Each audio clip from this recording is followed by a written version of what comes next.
حتى أهل البدع والأهواء، أهل البدع العقائدية وأهل البدع السياسية.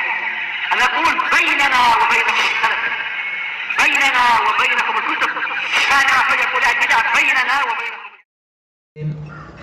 Oh, sampai mana kita?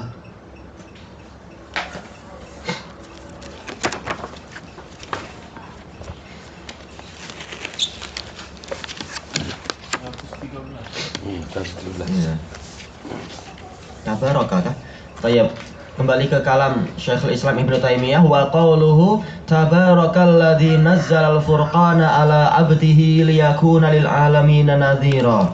Maha penuh berkah Allah yang menurunkan Al-Furqan, pembeda, kepada hambanya agar dia menjadi pemberi peringatan kepada alam semesta. Siapa zat yang menurunkan Al-Furqan tadi? Alladzi lahu mulkus samawati wal ard, yang hanya milik dia sajalah kerajaan langit dan bumi. Walam yattakhidh walada, dan dia tidak mengambil anak, yaitu tidak punya anak. Wa khalaqa kulla syai'in faqaddarahu taqdira, dia menciptakan segala sesuatu lalu dia menetapkannya dengan sebenar-benar penetapan. Kita baca syarahnya. Qala Syekh Abdul Aziz Al-Rasyid rahimahullah, qauluhu tabaraka minal barakah wa huwa lughatan an-nama wa ziyadah. Barakah secara bahasa adalah pertumbuhan dan pertambahan. Wa tabaraka fi'lun mukhtassun billah, dia adalah fi'il yang khusus untuk Allah. Lam yuntaq lahu bimudhari', tidak diucapkan dengan mudhari'. Ini sebagaimana kalam Imam Ibnul Qayyim di dalam Bada'i juga. Enggak ada ya tabaraku, tidak ada. Dia adalah khusus fi'il madhi saja. Karena memang inilah yang kita dapatkan di dalam ucapan orang Arab. Qauluhu alladzi nazzala al-furqan ay al-Qur'an. Al-Furqan adalah Al-Quran. Summiya bidzalika li'annahu yufarriqu bainal haqqi wal batil, karena dia itu membedakan antara kebenaran dan kebatilan. Karena dia itu adalah apa? Sebagai cahaya untuk menunjukkan mana jalan yang benar, mana jalan yang salah. Dan dia sebagai hakim, mana itu kitab suci yang masih benar dan mana kitab suci yang ajarannya sudah dirubah-rubah. Kitab suci saja ternyata sudah berubah-berubah untuk yang terdahulu, apalagi ajaran manusia. Maka lebih layak untuk apa? Untuk dijadikan sebagai apa? Mahkum, objek untuk dihukumi oleh Al-Quran. Wa minhu al-Faruq, di antara penggunaan lafaz Furqan adalah al-Faruq, yaitu Umar bin Khattab al-Faruq, yang memisahkan antara kebenaran dan kebatilan. Wa fihi dalilun ala anna al-Quran munazzalun min indillah. Di dalam ayat ini ada dalil bahwasanya Al-Quran itu diturunkan dari sisi Allah. Bukan apa? Bukan diciptakan di hawa, di udara, ataupun di sebatang pohon pokok seperti ucapan orang-orang Mu'tazilah. Tapi betul-betul dia datang dari sisi Allah yang di atas arsy-Nya sana. Baik. Kemudian wa fihi dalilun ala uluwillah ala uluwihi subhanahu ala khalqih. Dan di sini ada dalil tentang ketinggian Allah Subhanahu di atas para makhluknya. Nazzala menunjukkan apa? Allah Ta'ala itu di atas. Dia menurunkan Al-Quran. Dan bukan termasuk kemuliaan dan keagungan dan sifat yang sempurna kalau Allah Ta'ala ternyata lebih di bawah daripada para makhluk itu. Karena ada sebagian membayangkan, boleh saja Allah Ta'ala itu menurunkan makhluk dalam keadaan Allah tidak di atas sana. Karena sebagaimana orang-orang yang memiliki burung itu, burungnya dinaikkan di dalam sangkarnya untuk apa? Untuk diangin-anginkan dan dikasih matahari pagi. Orangnya di bawah. Ketika saatnya diturunkan dalam keadaan orangnya di bawah. Kalian jangan menyamakan Allah dengan pemilik burung. Pemilik burung dan orang-orang yang penggemar burung itu. Allah Ta'ala adalah Maharaja yang paling mulia. Dia lebih layak untuk di atas. Dan darinya nanti turun sekian banyak perintah, sekian banyak larangan, sekian banyak mandat dan amanah, dan seterusnya. Tayyib. Qal li annal inzal wa tanzil la yakunu illa min a'la ilal asfal. Karena yang namanya inzal dan tanzil ini hampir sama ya. Sama-sama artinya adalah penurunan. Walaupun untuk Al-Quran seringnya adalah menggunakan nazzala, karena dia itu diturunkan secara sedikit demi sedikit. Adapun untuk kitab-kitab yang lain dengan apa? Anzala, diturunkan sekaligus.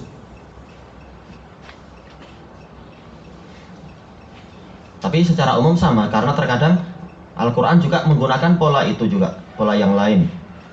Tayyib. Wa afadat hadhil ayah fadla hadzal kitab. Ayat ini juga memberikan faedah tentang keutamaan kitab Al-Quran ini al-kutubil ukhra, terhadap kitab-kitab yang lain. Kenapa? Kalau kitab-kitab yang lain itu sebagai pemberi peringatan bagi kaumnya saja, sementara kaum Nabi itu. Sementara kalau Al-Quran dia adalah lil alamin, untuk seluruh alam semesta, manusia dan jin dari zaman dari generasi apapun, asalkan dia itu menjumpai zaman Rasulullah SAW sampai hari kiamat. Tayyib qauluhu ala abdihi ay ala abdihi wa rasulihi Muhammadin sallallahu alaihi wasallam, kepada hambanya dan utusannya yaitu Muhammad sallallahu alaihi wasallam. Wa hadhihi sifatu madhin wa sana. Kalimat abd, hamba, ini adalah sifat pujian dan sanjungan. Kenapa? Karena sekarang ayat ini sedang polanya adalah pola pemuliaan dan pengagungan. Ternyata Rasulullah SAW dimuliakan dan diagungkan dengan gelar abd. Maka sebenarnya ini adalah apa? Kemuliaan. Barang siapa dia betul-betul menghamba kepada Allah, ini adalah kemuliaan bagi dia. Kenapa? Semakin orang itu merendah, semakin dia ditinggikan. Wa ma tawadha'a ahadun lillah illa wa ma tawadha'a abdun lillah illa rafa'ahullah. Tidaklah seorang hamba merendahkan diri kepada Allah kecuali Allah justru akan mengangkatnya. Aqrabu ma yakunul abdu min rabbih wa huwa sajid. Keadaan hamba yang paling dekat kepada Rabbnya adalah ketika dia sujud. Jadi semakin merendah justru semakin ditinggikan. Kenapa? Memang tujuan kita diciptakan untuk itu. Wa ma khalaqtul jinna wal insa illa liya'budun. Tidaklah aku ciptakan jin dan manusia kecuali untuk beribadah. Sementara inti ibadah itu apa? Intisalul awamir wajtinabun nawahi. Melaksanakan perintah dan menjauhi larangan. Sementara melaksanakan perintah dan menjauhi larangan ini hakikat apa? Hakikat takwa. Sementara semakin orang bertakwa semakin tinggi. Inna akramakum indallahi atqakum. Sesungguhnya yang paling mulia di antara kalian di sisi Allah adalah orang yang paling bertakwa di antara kalian. Maka sebenarnya menjadi hamba Allah ini adalah derajat yang sangat tinggi.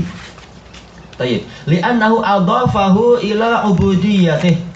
Kenapa di sini Rasulullah dipuji, yaitu polanya pola pujian? Karena Allah menisbatkan beliau kepada peribadatan kepada Allah Ta'ala. Wa wasafahu biha fi asyrami maqamat. Dan Allah Ta'ala mensifati Rasulullah SAW dengan sifat penghambaan itu di kedudukan yang paling mulia. Yang pertama apa? Maqamu al-irsal, ketika pengutusan. Ini juga derajat yang sangat tinggi. Ternyata dinamakan dengan abd. Kaqaulihi subhanah wa innahu lamma, yang betul wa annahu ya, wa annahu lamma qama abdullahi yad'u, yaitu manakala berdiri hamba Allah yad'u, ada mengartikan berdoa kepada Allah atau maksudnya adalah berdakwah. Intinya adalah apa? Menggunakan lafaz abdun. Kemudian maqamul isra, kedudukan Isra dan Mi'raj ini luar biasa. Beliau betul-betul di posisi yang paling tinggi di atas seluruh makhluk semua, kecuali makhluk yang Allah kehendaki, yaitu hijabnya Allah, arsy-nya Allah dan beberapa makhluk yang lain tentunya. Tapi secara umum Rasulullah sudah melampaui derajat para nabi semua, bahkan sudah sampai ke langit ke-7 berjumpa Nabi Ibrahim, kemudian naik lagi. Dalam keadaan dinamakan sebagai abdun. Subhanalladzi asra bi abdihi laila minal masjidil harami ilal masjidil aqsa. Maha suci Allah yang memperjalankan hambanya, yaitu Nabi Muhammad, pada suatu malam dari Masjidil Haram kepada Masjidil Aqsa. Kemudian yang ketiga, maqamut tahaddi, yaitu kedudukan tantangan. Kaqaulihi subhanah, seperti firman Allah Subhanahu, wa in kuntum fi raibim mimma nazalna ala abdina fa'tu bisurah. Dan apabila kalian itu merasa ragu terhadap apa yang kami turunkan kepada hamba kami ini, maka datangkan satu surat mimithlihi, yang semisal dengannya, dan seterusnya, pola tantangan. Tayyib. Wa hadhil idhafah idhafatu tasyrifin wa ta'dhim. Penisbatan ini tadi itu adalah penisbatan pemuliaan dan pengagungan. Maka abdun kepada Allah ini adalah apa? Penghambaan kepada Allah, yaitu pemuliaan, suatu pemuliaan. Setelah diakui kesuksesan kita di dalam menjalankan tugas sebagai hamba. Tayyib. Maka kedudukan sebagai pelayan ini dohirnya hina, tapi kalau dinisbatkan kepada sesuatu yang mulia jadi mulia. Apa itu contohnya? Yaitu Khatimul Haramain, pelayan dua tanah suci. Ini kedudukan sangat tinggi. Demikian pula apa? Pelayan Rasulullah SAW, kedudukan yang sangat tinggi. Sampai disebut dalam sejarah, dicatat oleh para ulama, siapa saja yang pernah menjadi pelayan Rasulullah. Ini pemuliaan. Baik, sekedar dayang-dayang aja akan diagungkan. Kalau dia, oh ini dayang-dayang dari kerajaan Selangor, wah diagungkan dia. Apalagi apa? Ini adalah penghamba kepada Allah Ta'ala. Tayyibta wa taqaddama annal mudhafa ilaihi subhanahu yanqasimu ila qismain. Dan telah terdahulu pembahasan bahwasanya penisbatan kepada Allah Subhanahu itu terbagi menjadi dua macam, idhafatu a'yan wa idhafatu ma'ani, yaitu penisbatan zat dan penisbatan makna-makna. Fa'idhafatul ma'ani ilaihi subhanahu wa ta'ala, yaitu penisbatan makna-makna kepada Allah Subhanahu wa ta'ala mimbabi idhafati sifah ila al-mausuf. Ini bab apa? Penisbatan suatu sifat kepada objek yang disifati. Qudratullah, kekuasaan Allah, kalamullah, kalam yaitu pembicaraan Allah. Ini adalah apa? Sifat. Wajhullah, wajah Allah ini sifat. Bukan apa? Bukan zat tertentu. Tayyib. Kemudian wasani idhafatul a'yan ilaihi subhanah. Penisbatan suatu benda kepada Allah Subhanahu, suatu zat. Fa idhafatuha ilaihi subhanah mim babi idhafatul makhluq ila khaliqih. Penisbatan benda-benda atau zat-zat kepada Allah Subhanahu itu masuk dalam bab penisbatan makhluk kepada penciptanya. Ka baitillah, rumah Allah. Ini bukan sifat, tapi ini adalah apa? Makhluk, yaitu rumah, dinisbatkan kepada Allah karena itu memang di situ Allah Ta'ala muliakan rumah dia itu. Wa naqatullah, wa naqatillah, unta betina Allah. Ini bukan sifat Allah, tetapi ini makhluk yang dimuliakan. Wal hajaru yaminullah, dan hajar aswad ini adalah tangan kanan Allah. Hadisnya dhaif sebenarnya, dhaif dari marfu'an. Sebagian menghasankan kalau dia itu mauquf kepada Ibnu Abbas. Cuma yang diinginkan di sini apa? Hajarnya itu. Tayyib wa abdillah, yaitu hamba Allah. Jelas ini bukan sifat, tetapi ini adalah makhluknya Allah. Wa rasulih, utusan Allah, wa nahwi dzalik, dan seperti itu.